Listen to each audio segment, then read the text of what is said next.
আসসালামু আলাইকুম। এই যে দেখছেন, মানে কি বলবো, আমার এখানে আসলে এত ভালো লাগে। এই যে হাজার হাজার হাজির হাজির যেতেছে এখান দিয়ে। আর হচ্ছে এই যে আমার পাশে আছে পবিত্র কাবা ঘর, এখানে হাজিরা যাচ্ছে। আমরা মসজিদে হেরামে কাজ করতেছি। গর্বকা বলতে পারবো এক সময় যে পৃথিবীর শ্রেষ্ঠতম জায়গা এইখানে। কাজের সময় আমিও কাজ করেছি এবং আমার হাতের ছোঁয়াও আছে এই মসজিদ।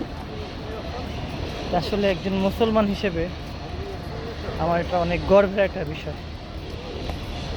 আলহামদুলিল্লাহ, কি বলবো, আসলে এই খুশির সাথে অন্য খুশিকে তুলনা করা যায় না।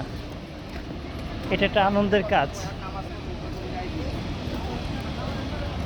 আর ওই আমার পিছনে হচ্ছে হুজুর আকরাম সাল্লাল্লাহু আলাইহি ওয়াসাল্লামের বাড়ি, মানে নবীজির বাড়ি বলে সবাই এটাকে।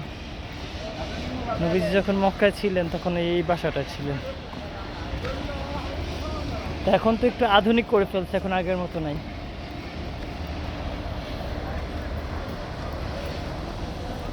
আল্লাহ পাক কখন কাকে কোথায় নিয়ে আসে সেটা কেউ বলতে পারে না। আমি কখনো ভাবতেও পারিনি যে আমি এমন জায়গায় আসতে পারবো, এমন জায়গায় কাজ করতে পারবো।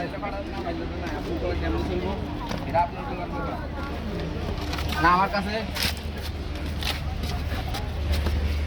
কাছে টাকা থাকলে আমি চালাইতাম। রিসেন্টলি যেখানে কাজ চলতেছে,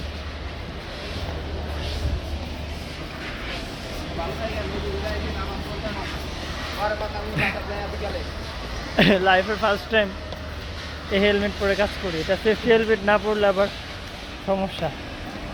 আমাদের আহামরি কোনো কষ্টের কাজ না, শান্তির কাজ। তারপরে সেফটির জন্য সেফটি শুজ, সেফটি ক্যাপ সব কিছু মাথায় রাখতে হয়।